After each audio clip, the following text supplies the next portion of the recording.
ਸਤਿ ਸ਼੍ਰੀ ਅਕਾਲ ਦੋਸਤੋ, ਸਵਾਗਤ ਹੈ ਤੁਹਾਡੇ ਆਪਣੇ ਚੈਨਲ ਪੀਵੀ ਪੰਜਾਬੀ ਕਹਾਣੀਆਂ ਤੇ। ਅੱਜ ਤੁਹਾਡੇ ਲਈ ਲੈ ਕੇ ਆਏ ਹਾਂ ਇੱਕ ਨਵੀਂ ਪੰਜਾਬੀ ਕਹਾਣੀ। ਮੇਰਾ ਨਾਮ ਅੰਜੂ ਹੈ ਅਤੇ ਮੇਰੀ ਉਮਰ 25 ਸਾਲ ਹੈ। ਮੇਰੇ ਜੇਠ ਜੀ ਆਪਣੀ ਕੋਈ ਵੀ ਜਾਇਦਾਦ ਮੇਰੇ ਪਤੀ ਨੂੰ ਨਹੀਂ ਦੇਣਾ ਚਾਹੁੰਦੇ ਸਨ। ਕਾਰਨ ਇਹ ਸੀ ਕਿ ਮੇਰਾ ਪਤੀ ਉਸ ਦਾ ਮਤਰੇਆ ਭਰਾ ਸੀ। ਮੇਰੇ ਜੇਠ ਜੀ ਇਕੱਲੇ ਹੀ 4 ਫੈਕਟਰੀਆਂ ਦੇ ਮਾਲਕ ਸੀ, ਪਰ ਉਹ ਅਕਸਰ ਬਿਮਾਰ ਰਹਿੰਦੇ ਸਨ। ਡਾਕਟਰ ਨੇ ਦੱਸਿਆ ਸੀ ਕਿ ਮੇਰੇ ਜੇਠ ਜੀ ਦੇ ਦਿਲ ਵਿੱਚ ਕੋਈ ਸਮੱਸਿਆ ਹੈ ਅਤੇ ਉਹ ਸਾਨੂੰ ਕਿਸੇ ਵੀ ਸਮੇਂ ਛੱਡ ਜਾਵੇਗਾ। ਵੱਧ ਤੋਂ ਵੱਧ ਸਿਰਫ 2 ਸਾਲ ਤੱਕ ਹੀ ਜੀ ਸਕਦੇ ਹਨ। ਮੈਂ ਆਪਣੀ ਛੋਟੀ ਭੈਣ ਨੂੰ ਕਿਹਾ ਕਿ ਤੁਸੀਂ ਮੇਰੇ ਜੇਠ ਜੀ ਨਾਲ ਵਿਆਹ ਕਰਾ ਲਓ। ਜਦੋਂ ਉਹ 2 ਸਾਲ ਬਾਅਦ ਮਰ ਜਾਂਦੇ ਹਨ ਤਾਂ ਉਹਨਾਂ ਦੀ ਪਤਨੀ ਹੋਣ ਕਾਰਨ ਸਾਰੀ ਜਾਇਦਾਦ ਤੁਹਾਡੀ ਹੋਵੇਗੀ ਅਤੇ ਫਿਰ ਆਪਾਂ ਪੂਰੀ ਐਸ਼ ਕਰਾਂਗੇ। ਮੇਰੀ ਭੈਣ ਨੇ ਮੇਰੀ ਗੱਲ ਮੰਨ ਲਈ ਅਤੇ ਫਿਰ ਮੈਂ ਆਪਣੀ ਭੈਣ ਦਾ ਵਿਆਹ ਆਪਣੇ ਜੇਠ ਜੀ ਨਾਲ ਕਰਵਾ ਦਿੱਤਾ।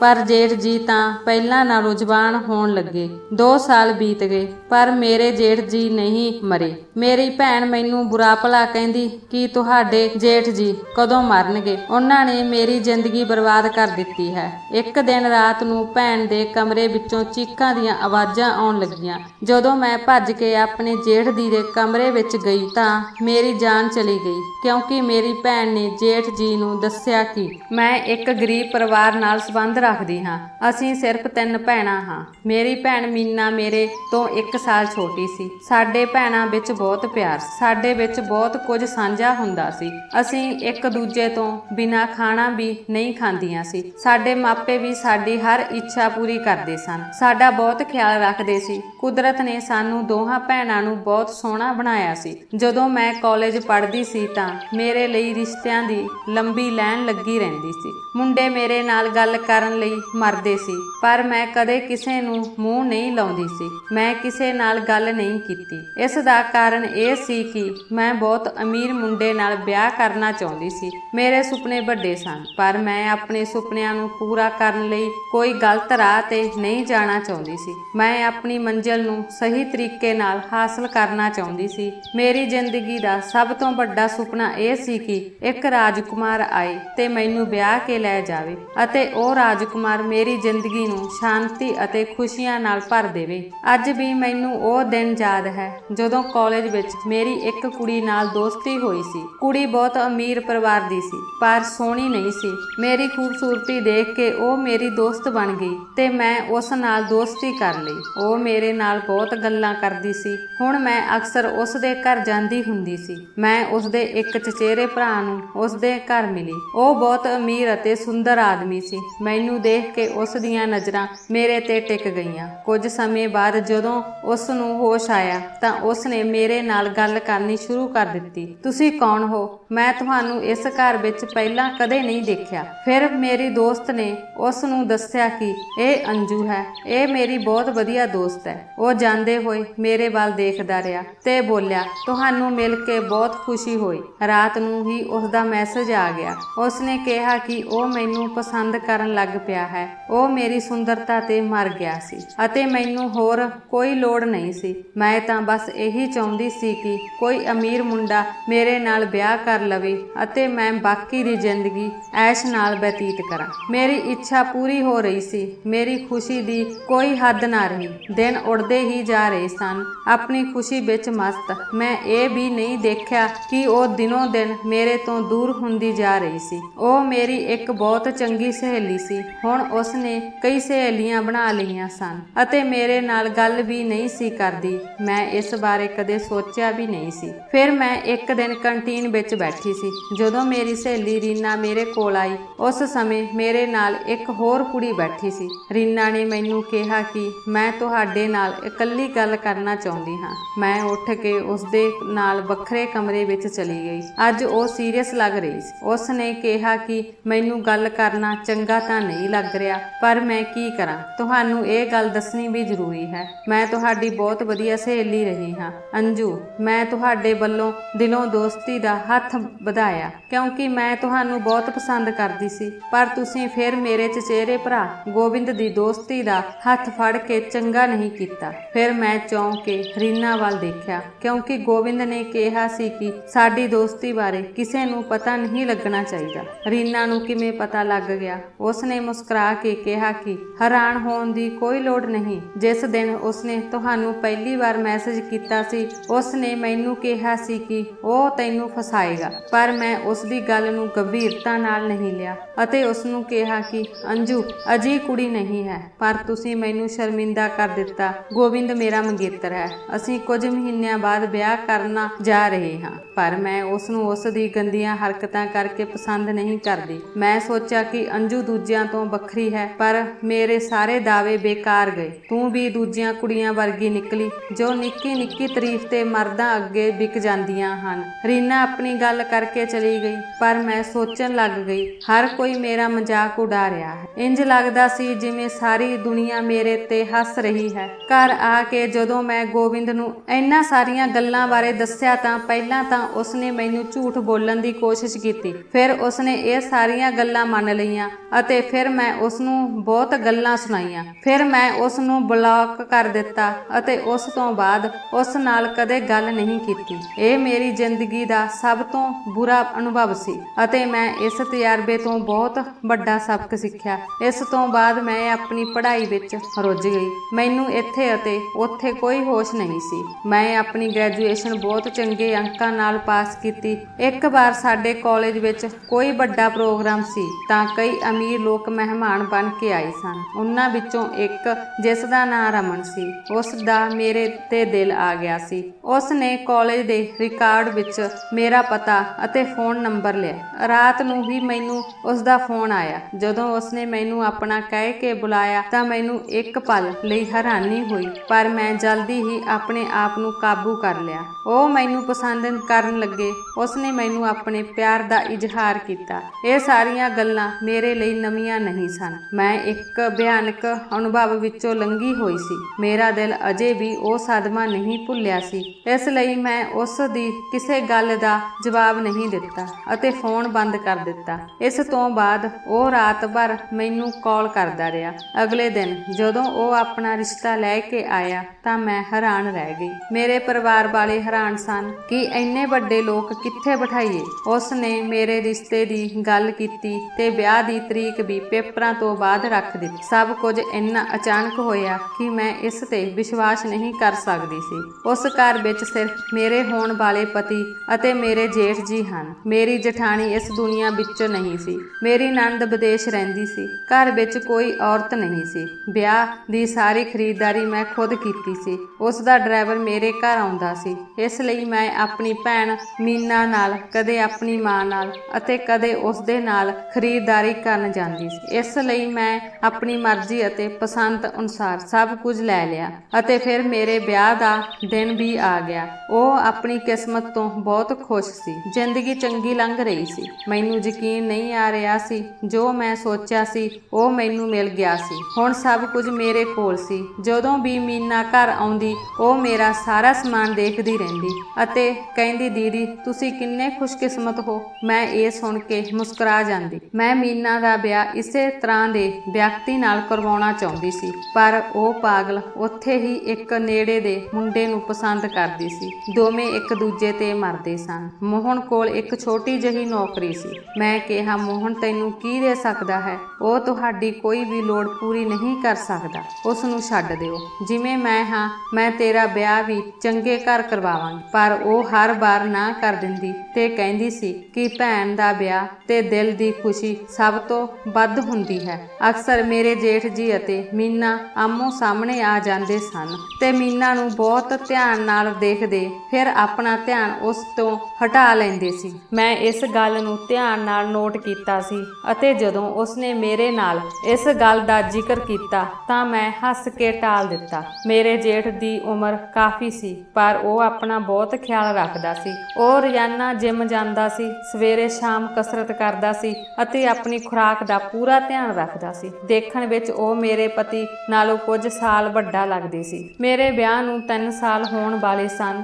ਅਤੇ ਹੁਣ ਮੈਂ ਇੱਕ ਬੱਚੇ ਦੀ ਮਾਂ ਬਣਨ ਵਾਲੀ ਸੀ। ਅਸੀਂ ਦੋਵੇਂ ਇਸ ਗੱਲ ਤੋਂ ਬਹੁਤ ਖੁਸ਼ ਖੁਸ਼ ਸੀ। ਮੇਰੇ ਪਤੀ ਨੇ ਮੈਨੂੰ ਦੱਸਿਆ ਕਿ ਮੇਰੇ ਜੇਠ ਦੇ ਦਿਲ ਵਿੱਚ ਇੱਕ ਵੱਡੀ ਸਮੱਸਿਆ ਹੈ ਅਤੇ ਉਹਨਾਂ ਦਾ ਦਿਲ ਕਦੇ ਵੀ ਉਹਨਾਂ ਦਾ ਸਾਥ ਛੱਡ ਸਕਦਾ ਹੈ। ਇਹ ਸੁਣ ਕੇ ਮੇਰੇ ਪੈਰਾਂ ਹੇਠੋਂ ਜ਼ਮੀਨ ਨਿਕਲ ਗਈ। ਮੇਰਾ ਪਤੀ ਬਹੁਤ ਦੁਖੀ ਸੀ। ਉਹ ਆਪਣੇ ਭਰਾ ਦੇ ਕਾਰਨ ਰੋ ਰਿਹਾ ਸੀ। ਜੇਠ ਦਾ ਵਿਵਹਾਰ ਵੀ ਮੇਰੇ ਨਾਲ ਬਹੁਤ ਚੰਗਾ ਸੀ। ਉਹ ਮੇਰਾ ਬਹੁਤ ਖਿਆਲ ਰੱਖਦੇ ਸੀ। ਇਹ ਖਬਰ ਸੁਣ ਕੇ ਮੈਂ ਵੀ ਹੈਰਾਨ ਰਹਿ ਗਈ। ਪਰ ਹੁਣ ਕੀ ਹੋਵੇਗਾ? ਇਹ ਸੁਣ ਕੇ ਮੇਰੇ ਜੇਠ ਵੀ ਖੁਦ ਡਾਕਟਰ ਕੋਲ ਜਾਂਦੇ ਸੀ ਤੇ ਉਹਨਾਂ ਨੇ ਆਪ ਹੀ ਕਿਹਾ ਸੀ ਕਿ ਮੇਰੇ ਕੋਲ ਜਿਉਣ ਲਈ 2 ਸਾਲ ਬਾਕੀ ਹਨ। ਮੇਰੇ ਪਤੀ ਨੇ ਕਿਹਾ ਕਿ ਆਪਾਂ ਕਿਸੇ ਬਾਹਰਲੇ ਦੇਸ਼ ਜਾ ਕੇ ਉੱਥੇ ਤੁਹਾਡਾ ਇਲਾਜ ਕਰਵਾਉਂਦੇ ਹਾਂ। ਪਰ ਮੇਰੇ ਜੇਠ ਜੀ ਨੇ ਸਾਡੀ ਇੱਕ ਨਾ ਸੁਣੀ। ਉਸ ਨੇ ਕਿਹਾ ਕਿ ਜੇਕਰ ਉਸ ਦੀ ਉਮਰ ਪ੍ਰਮਾਤਮਾ ਵੱਲੋਂ ਵਧੀ ਹੋਈ ਤਾਂ ਉਸ ਨੂੰ ਕੁਝ ਨਹੀਂ ਹੋਵੇਗਾ। ਇੱਕ ਦਿਨ ਮੇਰੇ ਜੇਠ ਜੀ ਨੇ ਵਕੀਲ ਨੂੰ ਘਰ ਬੁਲਾ ਕੇ ਵਸੀਅਤ ਲਿਖਵਾਈ। ਮੇਰੀ ਮੌਤ ਤੋਂ ਬਾਅਦ ਚਾਰੇ ਕਾਰਖਾਨੇ ਕਿਸੇ ਹੋਰ ਦੇ ਨਾਂ ਤੇ ਤਬਦੀਲ ਹੋ ਜਾਣਗੇ, ਕਿਉਂਕਿ ਰਮਨ ਮੇਰਾ ਅਸਲੀ ਭਰਾ ਨਹੀਂ ਹੈ। ਇਸ ਲਈ ਮੈਂ ਸਾਰੀ ਜਾਇਦਾਦ ਗਰੀਬਾਂ ਵਿੱਚ ਵੰਡਣਾ ਚਾਹੁੰਦਾ ਹਾਂ। ਰਮਨ ਦੇ ਨਾਂ ਤੇ ਸਿਰਫ ਇਹ ਬੰਗਲਾ ਹੀ ਰਹੇਗਾ। ਜੇਠ ਜੀ ਦੇ ਇਸ ਫੈਸਲੇ ਕਾਰਨ ਮੈਂ ਤੇ ਰਮਨ ਦੋਵੇਂ ਪਰੇਸ਼ਾਨ ਹੋ ਗਏ। ਉਹਨਾਂ ਦੀ ਮੌਤ ਤੋਂ ਬਾਅਦ ਸਾਡੀ ਹਾਲਤ ਬਹੁਤ ਖਰਾਬ ਹੋਣ ਵਾਲੀ ਸੀ। ਉਦੋਂ ਹੀ ਮੇਰੇ ਮਨ ਵਿੱਚ ਇੱਕ ਵਿਚਾਰ ਆਇਆ ਕਿ ਮੈਂ ਆਪਣੀ ਭੈਣ ਮੀਨਾ ਦਾ ਵਿਆਹ ਆਪਣੇ ਜੇਠ ਨਾਲ ਕਰਵਾ ਦੇਵਾਂ। ਇਹ ਸਿਰਫ 2 ਸਾਲਾਂ ਦੀ ਤਾਂ ਗੱਲ ਹੈ। 2 ਸਾਲਾਂ ਬਾਅਦ ਜਦੋਂ ਮੇਰੇ ਜੇਠ ਜੀ ਦੀ ਮੌਤ ਹੋ ਜਾਵੇਗੀ ਤਦ ਸਾਰੀ ਜਾਇਦਾਦ ਪਤਨੀ ਹੋਣ ਦੇ ਨਾਤੇ ਮੀਨਾ ਦੇ ਨਾਮ ਹੋ ਜਾਵੇਗੀ ਅਤੇ ਅਸੀਂ ਸਾਰੇ ਐਸ਼ ਕਰਾਂਗੇ। ਮੈਂ ਤੇ ਰਮਨ ਨੇ ਜੇਠ ਜੀ ਨੂੰ ਵਿਆਹ ਲਈ ਬਹੁਤ ਮੁਸ਼ਕਲਾਂ ਨਾਲ ਮਨਾਇਆ ਅਤੇ ਜਦੋਂ ਮੈਂ ਮੀਨਾ ਨੂੰ ਇਹ ਦੱਸਿਆ ਤਾਂ ਉਹ ਇਹ ਸੁਣ ਕੇ ਹੈਰਾਨ ਰਹਿ ਗਈ। ਉਹ ਵਿਆਹ ਲਈ ਤਿਆਰ ਨਹੀਂ ਸੀ ਕਿਉਂਕਿ ਉਹ ਮੋਹਨ ਨੂੰ ਸੱਚਾ ਪਿਆਰ ਕਰਦੀ ਸੀ ਅਤੇ ਉਸ ਨਾਲ ਵਿਆਹ ਕਰਨਾ ਚਾਹੁੰਦੀ ਸੀ। ਮੈਂ ਉਸ ਨੂੰ ਮਨਾਉਣ ਦੀ ਹਰ ਸੰਭਵ ਕੋਸ਼ਿਸ਼ ਕੀਤੀ। ਆਖਰਕਾਰ ਉਹ ਮੇਰੀ ਗੱਲ ਮੰਨ ਗਈ। ਫਿਰ ਮੈਂ ਆਪਣੇ ਮਾਤਾ-ਪਿਤਾ ਨਾਲ ਗੱਲ ਕੀਤੀ ਅਤੇ ਉਹਨਾਂ ਨੂੰ ਬੜੀ ਮੁਸ਼ਕਲ ਨਾਲ ਸਮਝਾਇਆ ਕਿ ਮੇਰਾ ਪਤੀ ਮੇਰੇ ਜੇਠ ਦਾ ਅਸਲੀ ਭਰਾ ਨਹੀਂ ਹੈ। ਇਸੇ ਲਈ ਮੇਰੀ ਭੈਣ ਦਾ ਵਿਆਹ ਮੇਰੇ ਜੇਠ ਨਾਲ ਹੋ ਸਕਦਾ ਹੈ। ਮੀਨਾ ਵਿਆਹ ਕੇ ਸਾਡੇ ਘਰ ਆ ਗਈ ਸੀ ਤੇ ਦਿਨ ਬੜੀ ਤੇਜ਼ੀ ਨਾਲ ਲੰਘ ਰਹੇ ਸਨ। ਦਿਨ 2 ਸਾਲ ਤੋਂ ਅੱਗੇ ਜਾ ਰਹੇ ਸਨ। ਮੈਂ ਅਤੇ ਮੀਨਾ ਚਿੰਤਤ ਸੀ ਕੀ ਹੋ ਰਿਹਾ ਹੈ। ਅਸੀਂ ਉਂਗਲਾਂ ਤੇ ਦਿਨ ਗਿਣ ਰਹੇ ਸੀ, ਪਰ ਜੇਠ ਜੀ ਪੂਰੇ ਤੰਦਰੁਸਤ ਹਨ। ਜਦੋਂ ਉਹ ਘਰ ਹੁੰਦੇ ਸੀ ਤਾਂ ਉਹ ਜ਼ਿਆਦਾਤਰ ਸਮਾਂ ਆਪਣੀ ਪਤਨੀ ਭਾਵ ਮੀਨਾ ਨਾਲ ਬਿਤਾਉਂਦਾ ਸੀ ਅਤੇ ਜਦੋਂ ਉਹ ਬਾਹਰ ਹੁੰਦੇ ਤਾਂ ਉਹ ਮੇਰੇ ਬੇਟੇ ਨੂੰ ਚੱਕ ਕੇ ਤੁਰੇ ਫਿਰਦੇ। ਉਹ ਆਪਣੇ ਭਤੀਜੇ ਨਾਲ ਬਹੁਤ ਪਿਆਰ ਕਰਦੇ ਸੀ। ਮੀਨਾ ਵੀ ਉਦਾਸ ਜਿਹੀ ਰਹਿੰਦੀ ਸੀ। ਸਾਡੇ ਮਨ ਵਿੱਚ ਇਹੀ ਗੱਲ ਚੱਲਦੀ ਰਹਿੰਦੀ ਕੀ ਕਾਰਨ ਹੈ ਕਿ ਮੇਰੇ ਜੇਠ ਜੀ ਕਿਸੇ ਪਾਸਿਓਂ ਵੀ ਬਿਮਾਰ ਨਹੀਂ ਲੱਗਦੇ ਸਨ। ਫਿਰ ਮੈਂ ਮੀਨਾ ਨੂੰ ਕਿਹਾ ਕਿ ਉਹਨਾਂ ਦੀਆਂ ਮੈਡੀਕਲ ਰਿਪੋਰਟਾਂ ਲੱਭੋ ਅਤੇ ਦੇਖੋ ਕਿ ਉਹਨਾਂ ਵਿੱਚ ਕੀ ਲਿਖਿਆ ਹੈ। ਇੱਕ ਦਿਨ ਮੀਨਾ ਦੇ ਹੱਥ ਇੱਕ ਫਾਈਲ ਲੱਗੀ, ਪਰ ਅਚਾਨਕ ਮੇਰਾ ਜੇਠ ਆ ਗਿਆ। ਉਸਨੇ ਮੀਨਾ ਦੇ ਹੱਥੋਂ ਉਹ ਫਾਈਲ ਲੈ ਕੇ ਲੋਕਰ ਵਿੱਚ ਰੱਖ ਦਿੱਤੀ ਅਤੇ ਮੀਨਾ ਨੂੰ ਪਿਆਰ ਨਾਲ ਬੁਲਾਇਆ। ਉਹ ਜਦੋਂ ਵੀ ਡਾਕਟਰ ਦੇ ਕੋਲ ਚੈੱਕਅਪ ਲਈ ਜਾਂਦੇ ਤਾਂ ਮੀਨਾ ਨੂੰ ਆਪਣੇ ਨਾਲ ਨਹੀਂ ਲੈ ਕੇ ਜਾਂਦੇ ਸੀ। ਇੱਕ ਗੱਲ ਜੋ ਮੈਨੂੰ ਬਹੁਤ ਪਰੇਸ਼ਾਨ ਕਰਦੀ ਸੀ ਕਿ ਮੇਰਾ ਪਤੀ ਬਹੁਤ ਪਰੇਸ਼ਾਨ ਰਹਿਣ ਲੱਗਾ ਸੀ। ਉਸ ਨੂੰ ਬਹੁਤ ਗੁੱਸਾ ਆਉਣ ਲੱਗਾ। ਉਹ ਆਪਣੇ ਵੱਡੇ ਭਰਾ ਨਾਲ ਕਿਸੇ ਨਾ ਕਿਸੇ ਗੱਲ ਨੂੰ ਲੈ ਕੇ ਝਗੜਾ ਕਰਨ ਲੱਗ ਪਿਆ ਸੀ। ਉਸ ਦਿਨ ਵੀ ਉਹ ਕਮਰੇ ਵਿੱਚ ਕਿਸੇ ਗੱਲ ਨੂੰ ਲੈ ਕੇ ਝਗੜਾ ਕਰ ਰਹੇ ਸਨ। ਜਦੋਂ ਮੈਂ ਅਚਾਨਕ ਕਮਰੇ ਵਿੱਚ ਦਾਖਲ ਹੋਈ ਤਾਂ ਉਹ ਚੁੱਪ ਹੋ ਗਏ। ਮੈਨੂੰ ਲੱਗਾ ਕਿ ਕੁਝ ਠੀਕ ਨਹੀਂ ਹੈ। ਮੈਂ ਸੋਚਾਂ ਵਿੱਚ ਗੁਆਚੀ ਹੋਈ ਸੀ ਕਿ ਮੇਰੇ ਪਤੀ ਦਾ ਆਪਣੇ ਭਰਾ ਨਾਲ ਕੋਈ ਨਾ ਕੋਈ ਮਸਲਾ ਜ਼ਰੂਰ ਹੈ। ਉਹ ਆਪਣੇ ਭਰਾ ਨੂੰ ਬਹੁਤ ਪਿਆਰ ਕਰਦੇ ਸੀ। ਉਹਨਾਂ ਦੀ ਹਰ ਇੱਕ ਗੱਲ ਮੰਨਦੇ ਸੀ। ਉਹ ਆਪਣੇ ਭਰਾ ਨਾਲ ਉੱਚੀ ਆਵਾਜ਼ ਵਿੱਚ ਗੱਲ ਵੀ ਨਹੀਂ ਕਰਦੇ ਸੀ। ਪਰ ਹੁਣ ਉਹਨਾਂ ਨੂੰ ਕੀ ਹੋ ਗਿਆ ਸੀ? ਉਹ ਅਜਿਹਾ ਵਿਵਹਾਰ ਕਿਉਂ ਕਰ ਰਹੇ ਸਨ? ਮੈਂ ਉਹਨਾਂ ਨੂੰ ਇਸ ਬਾਰੇ ਕਈ ਵਾਰ ਪੁੱਛਿਆ ਪਰ ਉਹਨਾਂ ਨੇ ਕੋਈ ਸਹੀ ਜਵਾਬ ਨਹੀਂ ਦਿੱਤਾ।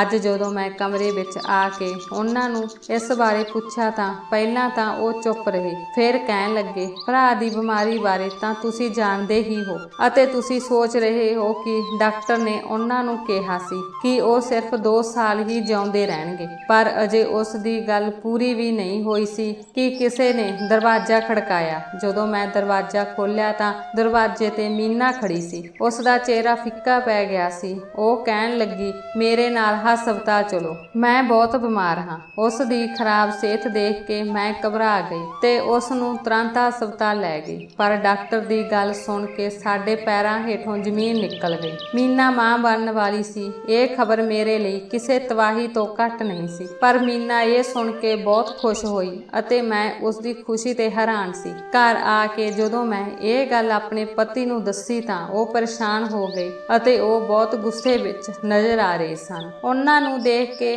ਮੈਂ ਕੁਝ ਪੁੱਛਣਾ ਜ਼ਰੂਰੀ ਨਾ ਸਮਝਿਆ ਅਤੇ ਲਾਈਟ ਬੰਦ ਕਰਕੇ ਸੋ ਗਈ। ਅਗਲੇ ਦਿਨ ਹੀ ਉਹ ਉਸੇ ਤਰ੍ਹਾਂ ਦਾ ਵਿਵਹਾਰ ਕਰ ਰਹੇ ਸੀ। ਉਹ ਨਾਸ਼ਤਾ ਕੀਤੇ ਬਿਨਾਂ ਹੀ ਚਲੇ ਗਏ ਜਦੋਂ ਕਿ ਮੇਰੇ ਜੇਠ ਦਾ ਚਿਹਰਾ ਚਮਕ ਰਿਹਾ ਸੀ ਤੇ ਉਹ ਖੁਸ਼ੀ-ਖੁਸ਼ੀ ਆਪਣੇ ਦਫ਼ਤਰ ਲਈ ਰਵਾਨਾ ਹੋ ਗਏ। ਜਦੋਂ ਕਿ ਮੈਂ ਸਾਰਾ ਦਿਨ ਆਪਣੇ ਪਤੀ ਦੀ ਅਧੂਰੀ ਗੱਲ ਨੂੰ ਸਮਝਣ ਦੀ ਕੋਸ਼ਿਸ਼ ਵਿੱਚ ਬਿਤਾਇਆ। ਆਖਰ ਉਹ ਮੈਨੂੰ ਕੀ ਦੱਸਣਾ ਚਾਹੁੰਦੇ ਸਨ। ਉਹ ਮੈਨੂੰ ਕੁਝ ਦੱਸਣ ਜਾ ਰਹੇ ਸਨ ਪਰ ਫਿਰ ਉੱਪਰੋਂ ਮੀਨਾ ਆ ਗਈ। ਮੈਂ ਵੀ ਉਹਨਾਂ ਤੋਂ ਕੁਝ ਨਾ ਪੁੱਛ ਸਕੀ। ਉਹ ਨਾਸ਼ਤਾ ਕੀਤੇ ਬਿਨਾਂ ਹੀ ਚਲੇ ਗਏ। ਮੈਂ ਉਹਨਾਂ ਬਾਰੇ ਸੋਚ ਕੇ ਪਰੇਸ਼ਾਨ ਹੋ ਰਹੀ ਸੀ। ਮੈਂ 2-3 ਵਾਰ ਫੋਨ ਕੀਤਾ ਪਰ ਉਹਨਾਂ ਨੇ ਮੇਰਾ ਫੋਨ ਵੀ ਨਹੀਂ ਚੁੱਕਿਆ। ਮੈਂ ਮੀਨਾ ਦੇ ਅਣਜਨਮੇ ਬੱਚੇ ਬਾਰੇ ਸੋਚ ਰਹੀ ਸੀ ਕਿ ਜੇਕਰ ਮੇਰੇ ਜੇਠ ਨੂੰ ਕੁਝ ਹੋ ਗਿਆ ਤਾਂ ਮੀਨਾ ਇਕੱਲੀ ਇਸ ਬੱਚੇ ਨੂੰ ਕਿਵੇਂ ਸੰਭਾਲੇਗੀ, ਉਹ ਉਸ ਦੀ ਦੇਖਭਾਲ ਕਿਵੇਂ ਕਰੇਗੀ ਅਤੇ ਮੈਂ ਆਪਣੀ ਮੰਮੀ ਪਾਪਾ ਨੂੰ ਕੀ ਜਵਾਬ ਦੇਵਾਂਗੀ। ਉਹ ਮੀਨਾ ਦਾ ਵਿਆਹ ਅਜਿਹੇ ਜ਼ਿਆਦਾ ਉਮਰ ਵਿਅਕਤੀ ਨਾਲ ਨਹੀਂ ਕਰਨਾ ਚਾਹੁੰਦੇ ਸੀ ਪਰ ਮੈਂ ਬੜੀ ਮੁਸ਼ਕਲ ਨਾਲ ਉਹਨਾਂ ਨੂੰ ਮਨਾਇਆ ਸੀ।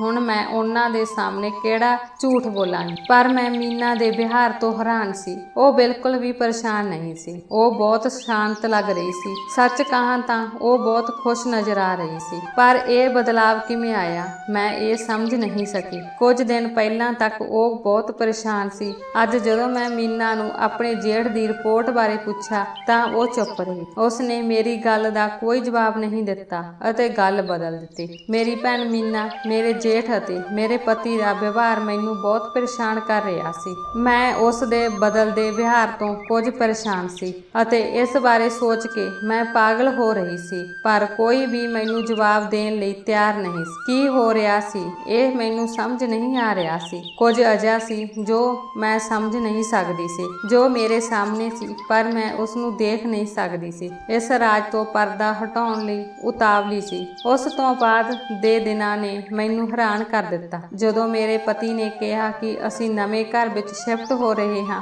ਮੈਨੂੰ ਇਸ ਘਰ ਵਿੱਚ ਚੰਗਾ ਨਹੀਂ ਲੱਗਦਾ ਪਰ ਮੈਂ ਹੈਰਾਨ ਰਹਿ ਗਈ ਜਦੋਂ ਮੈਨੂੰ ਪਤਾ ਲੱਗਾ ਕਿ ਮੀਨਾ ਅਤੇ ਮੇਰਾ ਜੇਠ ਇਸ ਘਰ ਵਿੱਚ ਹੀ ਰਹਿਣਗੇ। ਇੱਥੋਂ ਸਿਰਫ ਅਸੀਂ ਲੋਕ ਜਾ ਰਹੇ ਹਾਂ, ਅਸੀਂ ਉਹਨਾਂ ਤੋਂ ਵੱਖ ਹੋ ਰਹੇ ਹਾਂ ਪਰ ਕਿਉਂ ਕੋਈ ਮੈਨੂੰ ਇਸ ਗੱਲ ਦਾ ਜਵਾਬ ਦੇਣ ਲਈ ਤਿਆਰ ਨਹੀਂ ਸੀ। ਹੈਰਾਨ ਤਾਂ ਮੈਂ ਮੀਨਾ ਨੂੰ ਦੇਖ ਕੇ ਹੁੰਦੀ ਸੀ। ਉਸਨੇ ਆਪਣੀਆਂ ਅੱਖਾਂ ਬੰਦ ਕਰ ਰੱਖੀਆਂ ਸਨ। ਮੈਨੂੰ ਨਹੀਂ ਪਤਾ ਸੀ ਕਿ ਮੇਰੇ ਪਤੀ ਅਤੇ ਉਸਦੇ ਭਰਾ ਵਿਚਕਾਰ ਕੀ ਹੋਇਆ ਸੀ। ਅਸੀਂ ਕੁਝ ਦਿਨਾਂ ਬਾਅਦ ਚਲੇ ਗਏ। ਨਵਾਂ ਘਰ ਪਹਿਲੇ ਘਰ ਨਾਲੋਂ ਥੋੜਾ ਛੋਟਾ ਸੀ ਪਰ ਇਹ ਬਹੁਤ ਵਧੀਆ ਢੰਗ ਨਾਲ ਬਣਿਆ ਹੋਇਆ ਸੀ ਅਤੇ ਇਹ ਵੀ ਮੇਰੇ ਸੁਪਨਿਆਂ ਦੇ ਮਹਿਲ ਵਰਗਾ ਸੀ। ਸਾਨੂੰ ਇੱਥੇ ਆਇਆਂ ਨੂੰ ਬਹੁਤ ਦਿਨ ਹੋ ਗਏ ਸਨ ਪਰ ਨਹੀਂ ਤਾਂ ਅਸੀਂ ਮੀਨਾ ਤੇ ਮੇਰੇ ਜੇਠ ਨੂੰ ਮਿਲਣ ਗਏ ਸੀ ਤਾਂ ਨਾ ਹੀ ਉਹ ਸਾਨੂੰ ਮਿਲਣ ਆਏ। ਜਦੋਂ ਮੈਂ ਆਪਣੇ ਪਤੀ ਨੂੰ ਇਸ ਬਾਰੇ ਪੁੱਛਿਆ ਤਾਂ ਉਸਨੇ ਮੈਨੂੰ ਸਖਤੀ ਨਾਲ ਮਨਾ ਕਰ ਦਿੱਤਾ ਕਿ ਮੈਂ ਉਸ ਨੂੰ ਇਸ ਬਾਰੇ ਨਾ ਪੁੱਛਾਂ। ਮੈਂ ਸਾਰਾ ਦਿਨ ਸੋਚਦੀ ਰਹੀ। ਅੱਜ ਮੇਰੇ ਪਤੀ ਦਾ ਮੂਡ ਥੋੜਾ ਠੀਕ ਸੀ,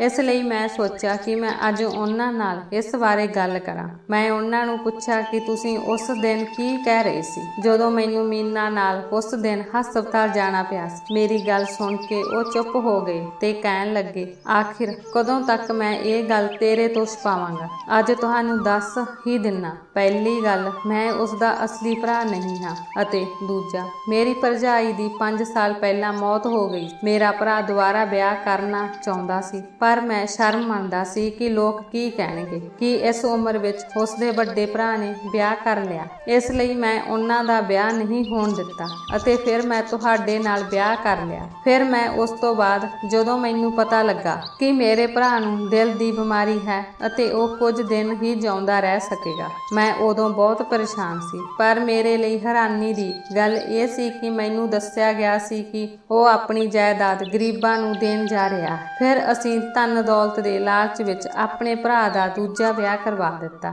ਫਿਰ ਇੱਕ ਦਿਨ ਮੈਂ ਭਰਾ ਦੇ ਡਾਕਟਰ ਨੂੰ ਮਿਲਿਆ। ਫਿਰ ਉਹਨਾਂ ਨੇ ਮੈਨੂੰ ਕਿਹਾ ਕਿ ਤੁਹਾਡਾ ਭਰਾ ਬਿਲਕੁਲ ਠੀਕ ਹੈ। ਥੋੜਾ ਜਿਹਾ ਦਰਦ ਸੀ ਜਿਸ ਲਈ ਮੈਂ ਉਸ ਨੂੰ ਦਵਾਈ ਦੇ ਦਿੱਤੀ ਸੀ ਅਤੇ ਜਦੋਂ ਮੈਂ ਆਪਣੇ ਭਰਾ ਨੂੰ ਪੁੱਛਿਆ ਤਾਂ ਉਸਨੇ ਦੱਸਿਆ ਕਿ ਇਹ ਸਭ ਝੂਠ ਹੈ ਅਤੇ ਉਸਨੇ ਅਜਿਹਾ ਇਸ ਲਈ ਕਿਹਾ ਤਾਂ ਕਿ ਉਹ ਦੁਬਾਰਾ ਵਿਆਹ ਕਰਵਾ ਸਕੇ। ਇਸ ਲਈ ਮੇਰੇ ਭਰਾ ਨੇ ਇਹ ਸਭ ਯੋਜਨਾ ਬਣਾਈ। ਹੈਰਾਨੀ ਨਾਲ ਮੇਰਾ ਮੂੰਹ ਖੁੱਲਾ ਰਹਿ ਗਿਆ। ਮੈਂ ਉਸ ਨਾਲ ਨਾਰਾਜ਼ ਸੀ, ਇਸੇ ਲਈ ਮੈਂ ਉਸ ਨੂੰ ਛੱਡ ਕੇ ਇੱਥੇ ਆ ਗਿਆ। ਇਹ ਸੁਣ ਕੇ ਮੈਂ ਕਿਹਾ, ਤੁਹਾਨੂੰ ਅਜਿਹਾ ਨਹੀਂ ਕਰਨਾ ਚਾਹੀਦਾ ਸੀ। ਉਸਨੇ ਜੋ ਕੀਤਾ ਉਹ ਕੀਤਾ, ਪਰ ਤੁਸੀਂ ਜੋ ਕੀਤਾ ਉਹ ਗਲਤ ਹੈ। ਉਹ ਦੂਜਾ ਵਿਆਹ ਕਰ ਸਕਦੇ ਸੀ। ਇਹ ਆਦਮੀ ਲਈ ਇੱਕ ਪਾਪ ਕਰਨ ਨਾਲੋਂ ਵਿਆਹ ਕਰਨਾ ਚੰਗਾ ਹੈ। ਉਹਨੇ ਜੋ ਕੀਤਾ ਪਾਪ ਨਾ ਕਰਨ ਕਰਕੇ ਕੀਤਾ। ਮੈਂ ਕਿਹਾ, ਉਹਨਾਂ ਪਾਸਿਓਂ ਆਪਣਾ ਮਨ ਸਾਫ਼ ਕਰ ਲਓ। ਮੇਰੀ ਭੈਣ ਮੀਨਾ ਹੁਣ ਮੇਰੇ ਜੇਠ ਨਾਲ ਆਪਣੀ ਜ਼ਿੰਦਗੀ ਬਿਤਾਉਣਾ ਚਾਹੁੰਦੀ ਸੀ।